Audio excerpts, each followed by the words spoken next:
Hi everyone, నేను వచ్చేసి టమాటా పచ్చడి చేస్తున్నాను. టమాటా పచ్చడి ఏముంది అని అనుకుంటున్నారా? టమాటా పచ్చడి అంటే మనం రెగ్యులర్గా టమాటాల్లో కొత్తిమీరను మిర్చి వేసుకొని ఫ్రై చేసుకొని టమాటా పచ్చడి అని చేసుకుంటాము. ఇలా కాకుండా టమాటా పచ్చడి ఇలా కూడా చేసుకోవచ్చు.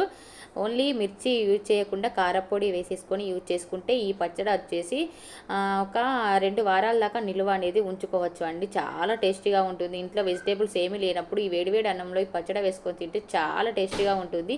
ఈ పచ్చడి వచ్చేసి నాకు మా అత్తయ్య నేర్పింది. ఎందుకంటే నా మ్యారేజ్ అయిన కొత్తలో మా అత్తయ్య చేస్తే నేను ఈ పచ్చడిని ఇలా చేస్తుంది ఏంది, మిర్చి వేయకుండా కారం వేసి చేస్తుంది ఏందని అనుకున్నాను. అప్పుడు చేసినప్పుడు తిన్నాను. తింటే ఎంత బాగుంది తెలుసా? అందుకే నేను మా అత్తయ్య దగ్గర చూసి నేర్చుకున్నాను. మా అత్తయ్య రెగ్యులర్గా చేసేది ఈ పచ్చడి నాకు పెళ్ళైన కొత్తలో.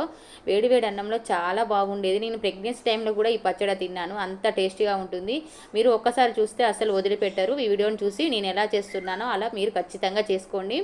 నా మాట నిజమేనండి. ఇంత బాగుంటుంది పచ్చడి వచ్చేసి. నేను టమాటాలు వేసేటప్పుడు దాంట్లో ఒక 2 స్పూన్ల ఆయిల్ వేసేసి టమాటాలను మగ్గించాను. అందులో సాల్ట్ వేసి మనం టమాటాలు వేసినప్పుడు దాన్ని మగ్గించుకోవాలి. మగ్గించేటప్పుడు దాంట్లో గరిటె అని పెట్టకండి. అలా మూత పెట్టేస్తే ఆ సాల్ట్ వల్ల టమాటా అనేది దానికి అదే మగ్గిపోతుంది. దాంట్లో కొంచెం పసుపు యాడ్ చేశాను. నేను చెప్పాను కదా ఓన్లీ దీంట్లో కారం మాత్రమే యూజ్ చేయాలి అని. కారం మీ టేస్ట్కి తగ్గట్టు మీ స్పైసీకి తగ్గట్టు వేసుకోండి. నేను చాలానే వేసాను. ఒక 3 స్పూన్స్ కారం వేసాను.